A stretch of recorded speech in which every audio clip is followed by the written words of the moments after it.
Chapter 6 life process.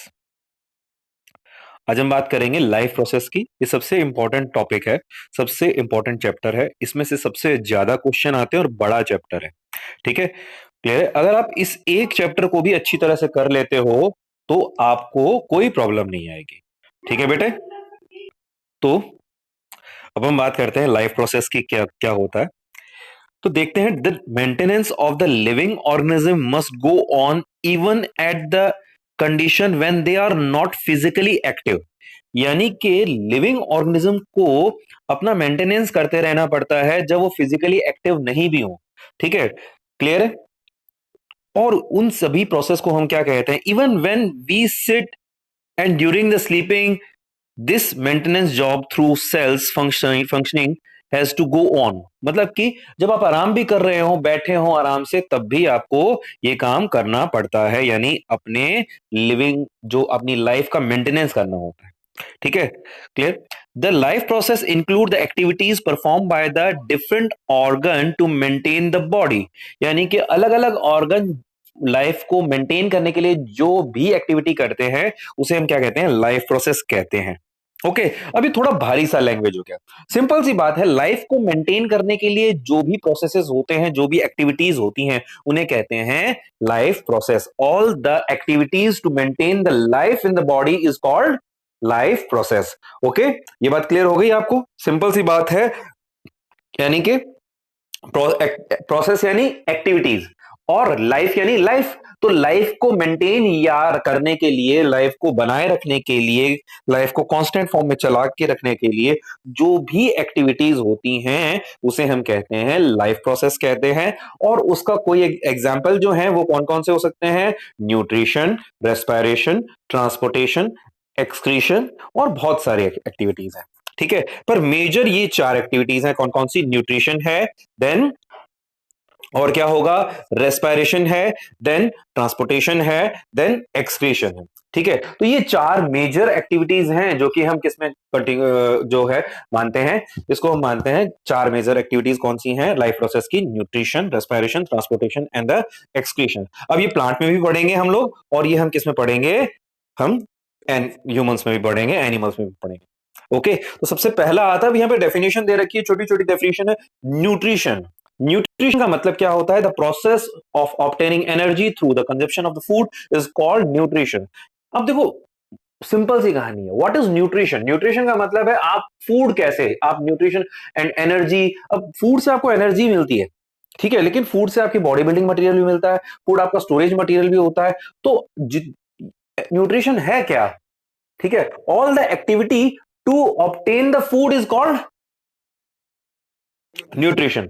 यानी food obtain करने के लिए आप जो भी एक्टिविटी करोगे, जो भी एक्टिविटीज का ग्रुप करोगे, न्यूट्रिशन कोई एक्टिविटी एक एक्टिविटी नहीं है, ये बहुत सारी एक्टिविटी का ग्रुप है। तो जो भी आप करोगे वो उन सब एक्टिविटीज को हम क्या कहेंगे? न्यूट्रिशन कहेंगे। ठीक है, क्लियर है? अगर आप अपना खाना खुद बनाते हो तो आप कहोगे ऑटोट्रॉफ। ठीक है, अगर आप किसी और से लोगे तो आप बनोगे हेट्रोट्रॉफ। अगर आप हेट्रोट्रॉफ हो और आप किससे ले रहे हो? प्लांट से ले रहे हो, देन यू आर हर्बीवोरस। अगर आप किससे ले रहे हो? एनिमल से ले रहे हो, ठीक है, देन यू आर कार्निवोरस। ये समझ में आया बेटू? इसके बाद में आता है respiration. Respiration is the process to produce the energy by burning the biofuel, या जो फूड से आपको जो एनर्जी फ्यूल मिलता है उसको जला करके जो आप क्या करते हो, एनर्जी बनाते हो, उसे हम रेस्पायरेशन कहते हैं। एक्चुअली अगर केमिकल इसको अगर एक सिंपल एक छोटे वर्ड में बोला जाए तो what is respiration? Respiration is biological oxidation. Respiration is biological oxidation. मैं एक वर्ड दोबारा बोल रहा हूं, रेस्पायरेशन इज बायोलॉजिकल ऑक्सीडेशन। ठीक है, तो the process of acquiring oxygen through breathing and make it available to the cell for the process of breaking down of organic substance into simpler compound is called respiration.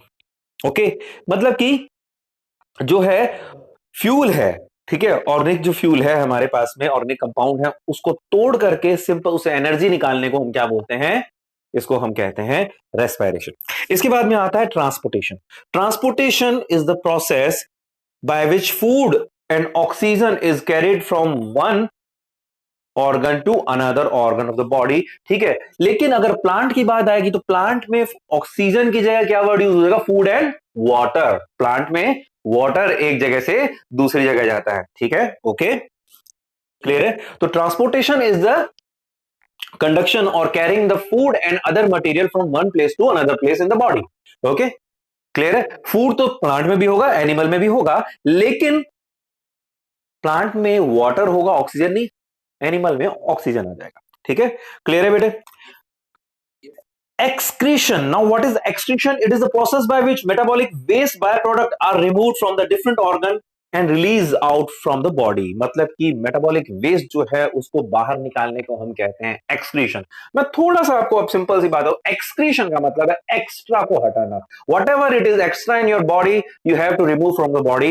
That is called excretion. आपकी body में extra जो भी है उसे body हटा देती है, अपने पास में नहीं रखती. बॉडी बहुत बढ़िया चीज होती है भाई, ठीक है, जिस चीज की हमको जरूरत नहीं है उसे अपने पास में नहीं रखती, ठीक है, क्लियर है। आपने दबा के पानी पिया, बहुत जबरदस्त पानी पिया, क्या आ जाएगा थोड़ी देर में, आ जाएगा ना, कॉल ऑफ नेचर, क्लियर है। क्यों आएगा, क्योंकि आपकी बॉडी में पानी एक्स्ट्रा आ गया, आपको बाहर निकालना है उसको, ठीक है, तो आपको क्या करना पड़ेगा, यूरिन डिस्चार्ज करने जाना पड़ेगा। आपने जब दबा के पकोड़े खाए हैं, मसालेदार नमकीन खाना खाया, नमक, तो बॉडी में सॉल्ट ज्यादा चला गया, एक्स्ट्रा सॉल्ट चला गया, बॉडी उसको बाहर निकालेगी कैसे, यूरिन से। सारी रात पानी पीते रहोगे और बाथरूम जाते रहोगे, ठीक है। आपने बहुत ज्यादा चीनी खा ली, चीनी को भी निकालने के लिए यूरिन नीचे, तो ये क्या है, एक्स्ट्रा कुछ भी बॉडी में होता है तो वो यूरिन के थ्रू निकल जाता है। Excretion is the removal of metabolic waste and the extra product of the extra material from the body, okay, clear है।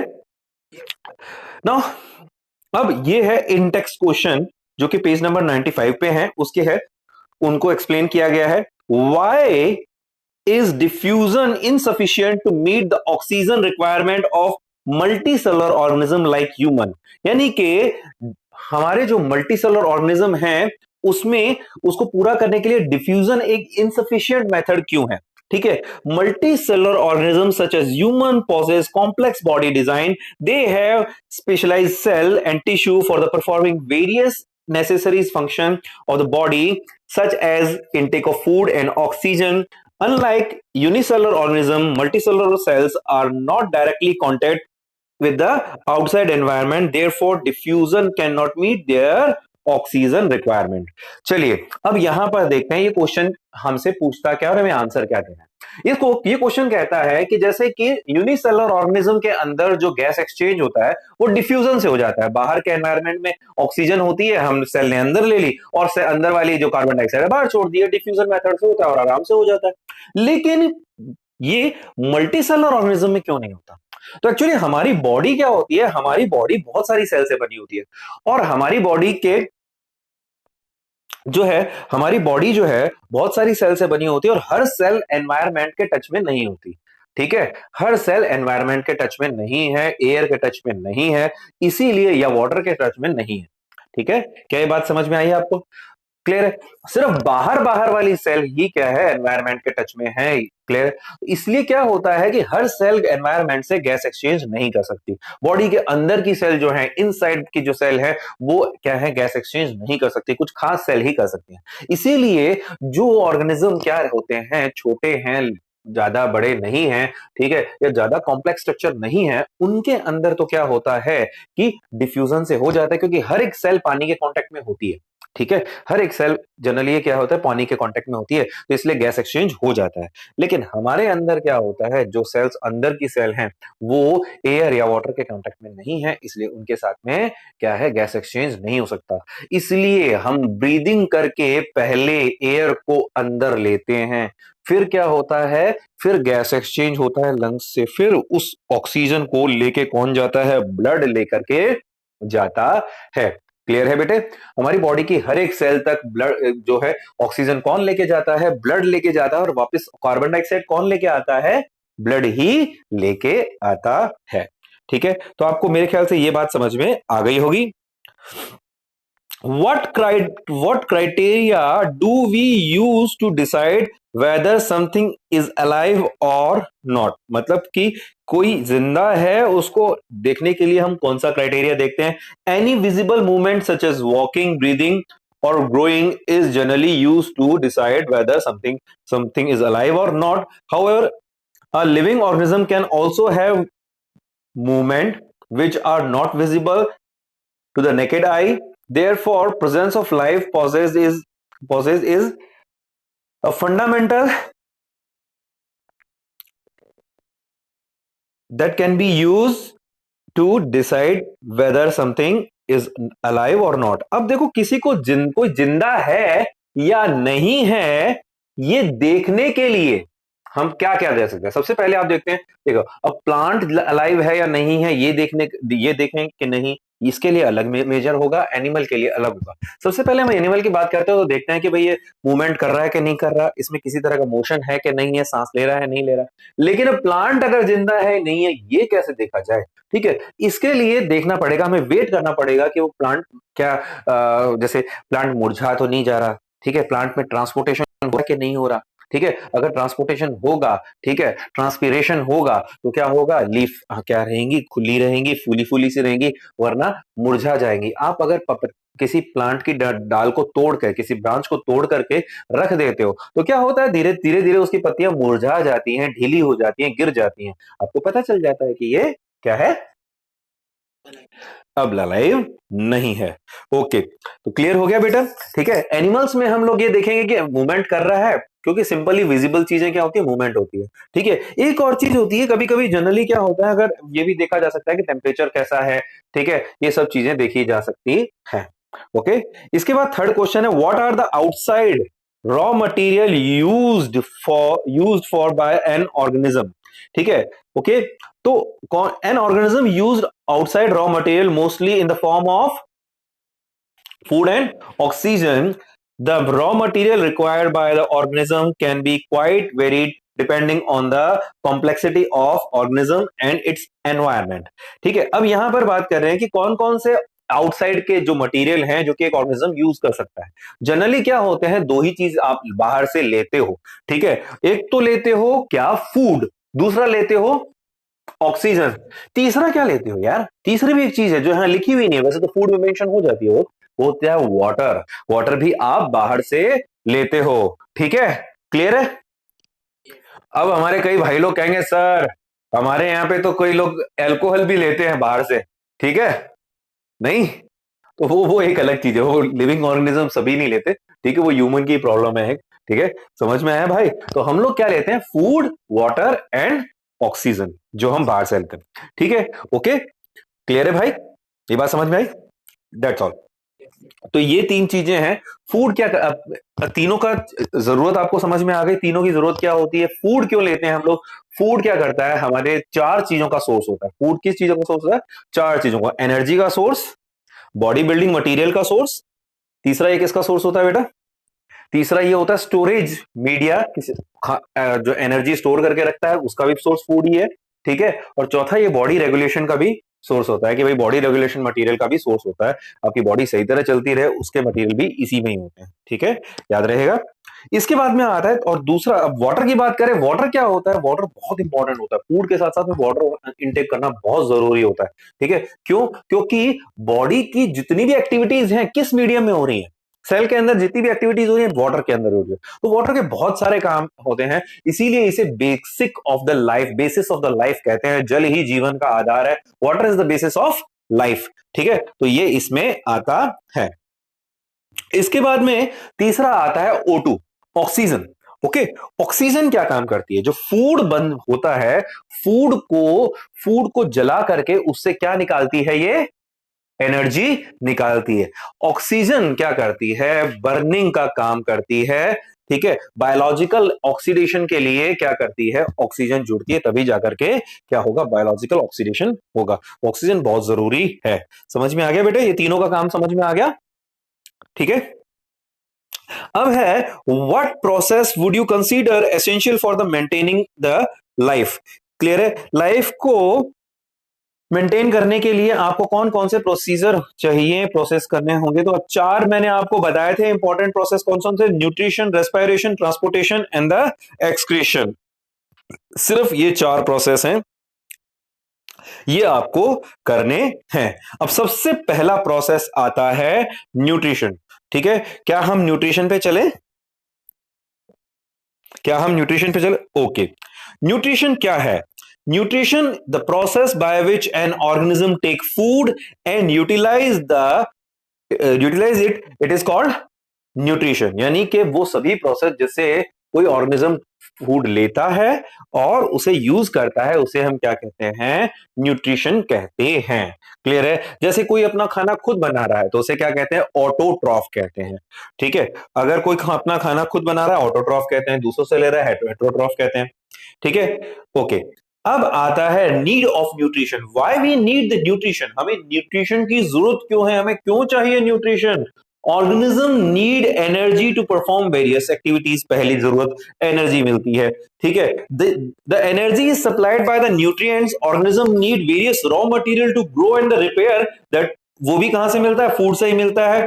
ठीक है, और क्या है, बॉडी को सही तरह से फंक्शनिंग कराने के लिए भी जो मटेरियल है वो भी हमें फूड से ही मिलता है। तो इसीलिए हमें न्यूट्रिशन की बहुत जरूरत है, फूड की बहुत जरूरत है।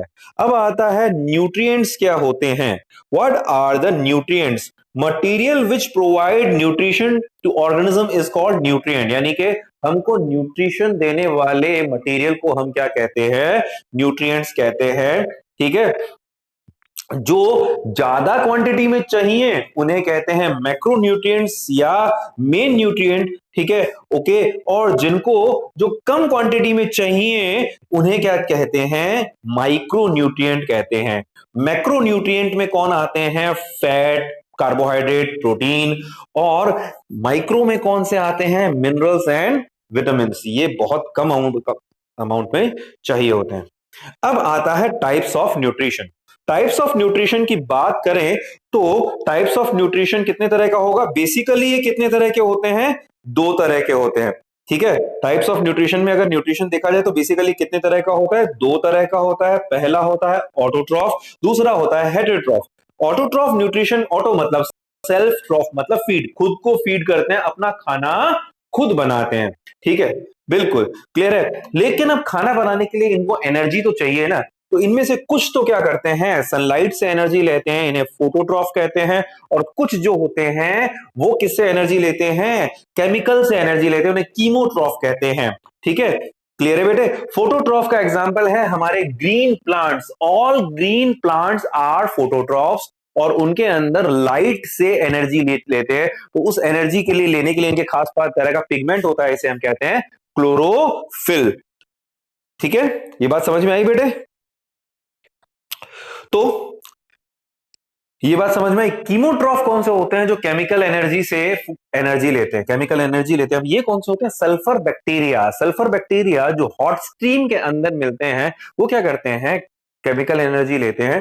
ठीक है, और वहां अपना खाना बनाते हैं। आप लोगों ने छुमाथांग वगैरह में जहां पे देखा होगा, जहां से जमीन से जो स्टीम्स निकलती हैं, हॉट स्टीम्स निकलती हैं, वहां पर बैक्टीरिया मिलते हैं, सल्फर बैक्टीरिया। और वो उस गर्मी से, उस केमिकल एनर्जी से क्या करते हैं? फूड बना लेते हैं अपना। ओके, याद रहेगा। इसके बाद में आता है हेटरोट्रॉफ। हेटरोट्रॉफ दूसरों से खाना लेते हैं, obtain energy through intake and the digestion of organic substance. ठीक है, इनमें क्या होते हैं? इनमें एनिमल्स आते हैं, एनिमल्स आते हैं। ठीक है, फंजाई जो है, किंगडम फंजाई, वो इसी में ही आता है। ठीक है, और पैरासिटिक प्लांट्स भी इसी में ही आते हैं।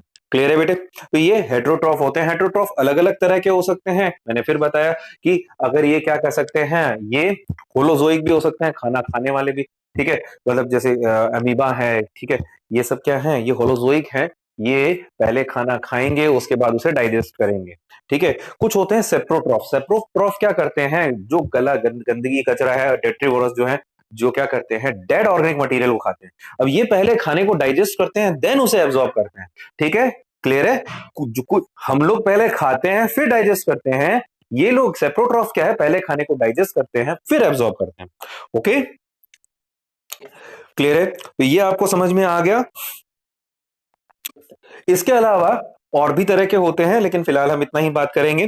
ठीक है, अच्छा, हेटरोट्रॉफिक न्यूट्रिशन की बात करें तो heterotrophic nutrition is a typical of animal. These organism can eat organic material in the other organism. Like अगर वो लिविंग को खाएंगे तो उन्हें क्या कहेंगे? प्रीडेटर कहेंगे।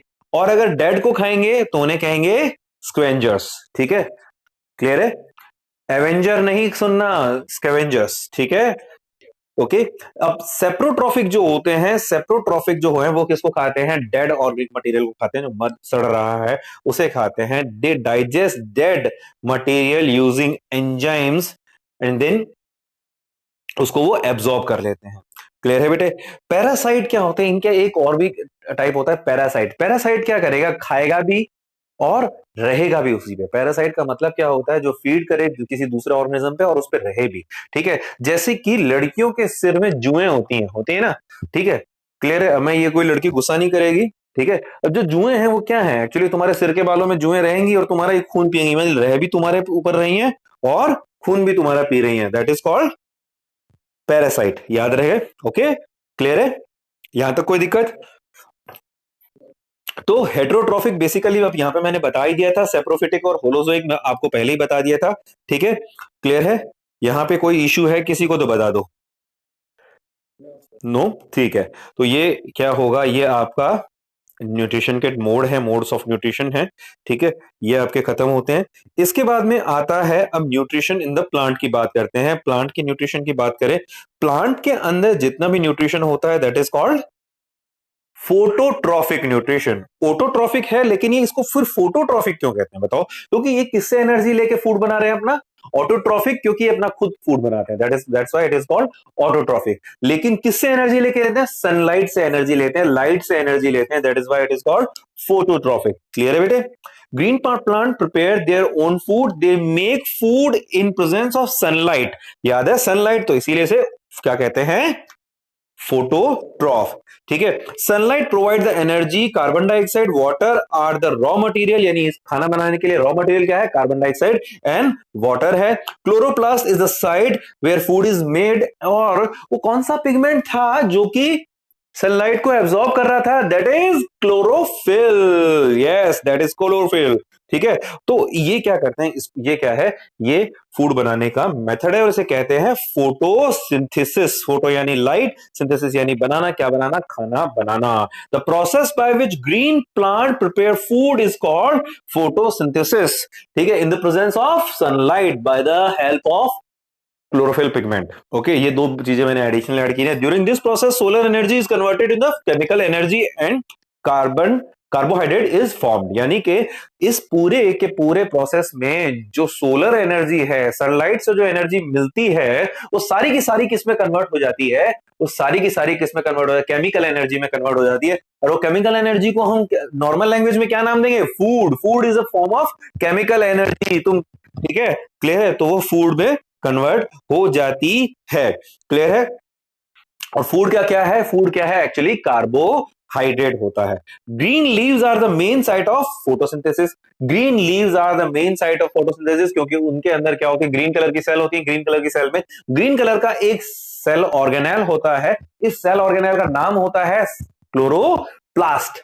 क्लोरोप्लास्ट जो होता है उसके अंदर एक खास तरह का पिगमेंट होता है, इसको बोलते हैं क्लोरोफिल। ये सोलर लाइट को ट्रैप कर लेता है और उससे एनर्जी को किसको देता है? फूड बनाने में यूज कर लेता है। Okay, the green portion of the plant contain pigment chlorophyll actually. ठीक है, और क्लोरोफिल जो है ये क्या है?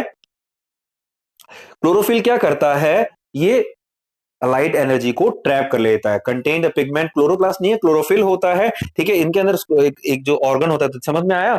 ग्रीन पार्ट जितने भी हैं उनके अंदर सेल होंगी, उनके अंदर हरे रंग का एक सेल ऑर्गेनेल होगा, उसका नाम क्या होगा? क्लोरोप्लास्ट होगा। क्लोरोप्लास्ट के अंदर एक पिगमेंट होगा, उसका नाम क्या है? क्लोरोफिल। देखो बेटा, यहां पर कंफ्यूजन होने के चांसेस बहुत होते हैं। ठीक है, क्लोरोप्लास्ट और क्लोरोफिल के अंदर बहुत कंफ्यूजन होता है। फिर मैं कह रहा हूं द ऑर्गेनेल इज क्लोरोप्लास्ट, और और जो है पिगमेंट है उसका नाम क्या है? Chlorophyll. Chlorophyll is a pigment and chloroplast is cell organelle.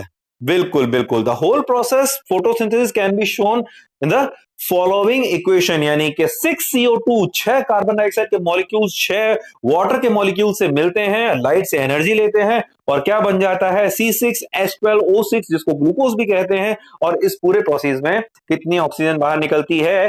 6 oxygen के एटम बाहर निकलते हैं। अब गौर से देखो तो हुआ क्या, कुछ भी नहीं हुआ। देखो बेटा, कार्बन डाइऑक्साइड जो है ना, कार्बन डाइऑक्साइड, उसमें कितने कार्बन थे? 6 कार्बन थे। ओके, बिल्कुल, ये 6 के 6 कार्बन समझ लो H2O के साथ में जुड़ जाते हैं। ठीक है, 6 H2O के मॉलिक्यूल्स के साथ जुड़ जाते हैं और 6 जो O2 है बाहर निकल जाती है। ठीक है, क्लियर है बेटे? तो ये सिंपल सा अगर याद रखने का तरीका है, सिक्स CO2 प्लस 6 H2O से क्या बना?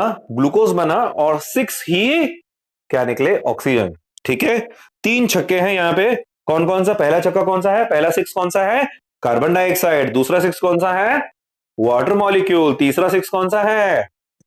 ऑक्सीजन। ऑक्सीजन। तीन तीन ऐसे मॉलिक्यूल हैं जो छह छह हैं। ओके, चलिए अब आगे बात करते हैं। तो ये फोटोसिंथेसिस आपको क्लियर हो गया। अब ये फ्लो चार्ट है फोटोसिंथेसिस का।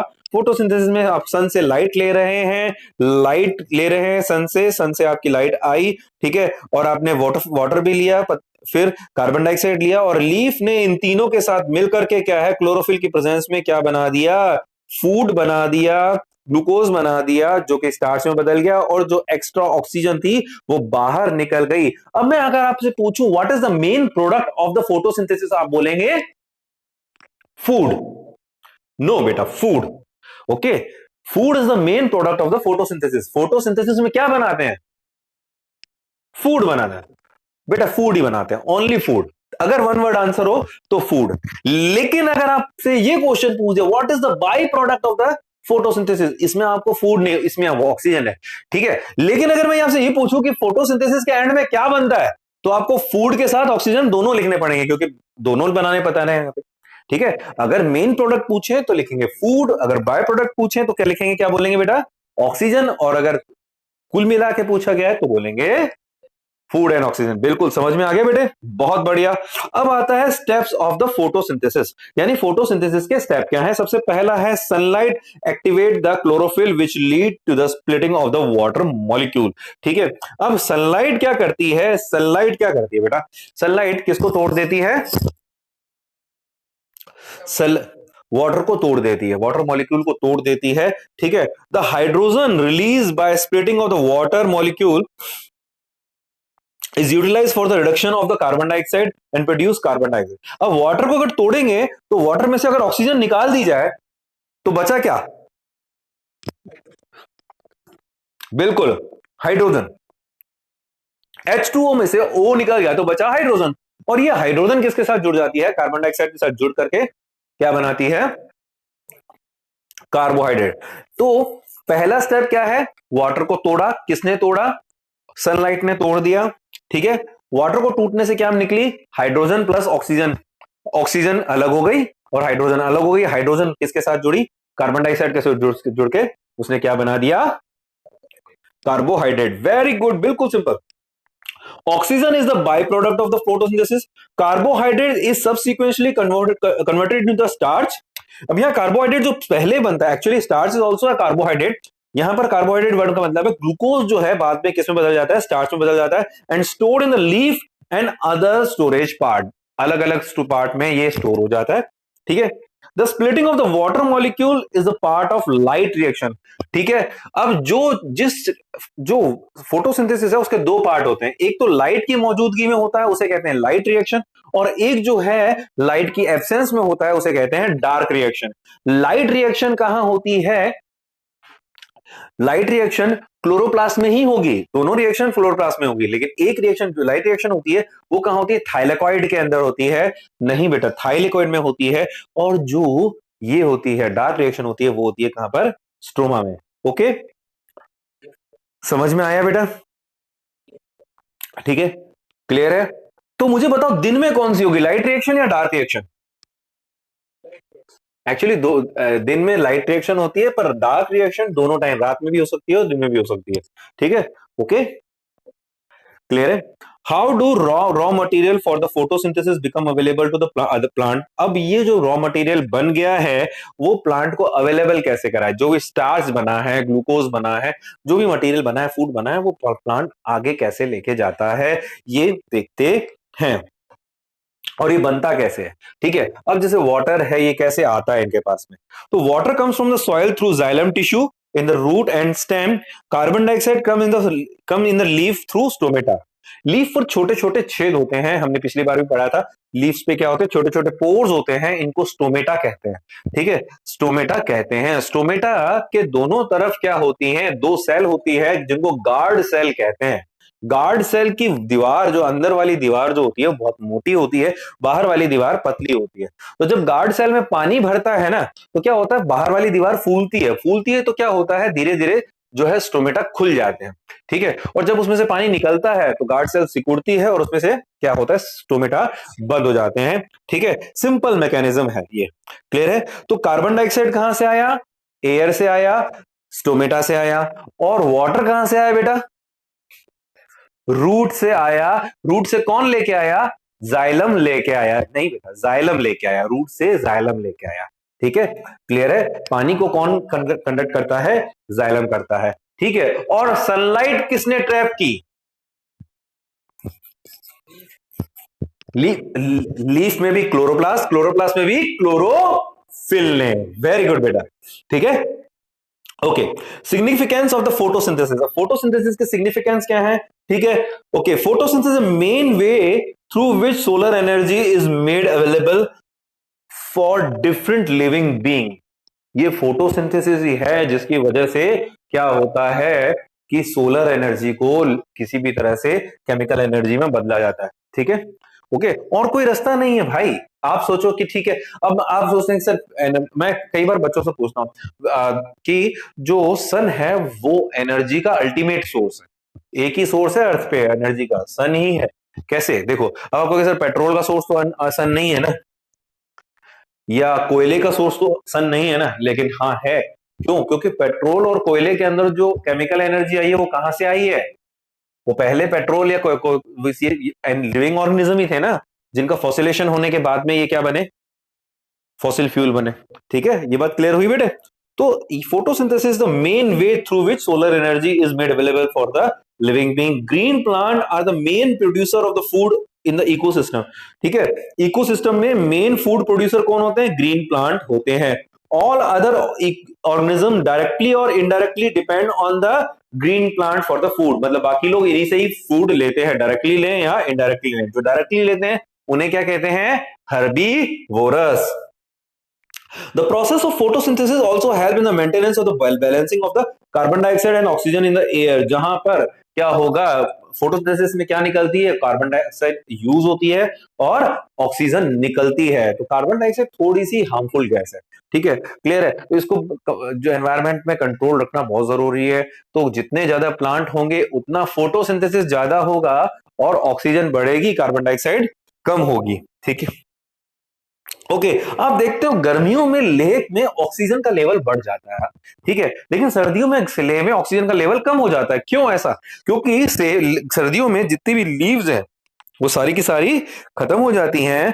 तो इसलिए क्या होता है, there is no leaf in the ले, दैट इज व्हाई फोटोसिंथेसिस होगा नहीं, बाय प्रोडक्ट में ऑक्सीजन निकलेगी नहीं। लेकिन गर्मियों में क्या होता है, लीव्स खूब सारी होती हैं, पेड़ों पे पत्तियां आ जाती हैं, तो वो फोटोसिंथेसिस करती हैं। फोटोसिंथेसिस करते हैं तो क्या निकलता है, तो ऑक्सीजन निकलती है, बहुत सारी ऑक्सीजन निकलती है।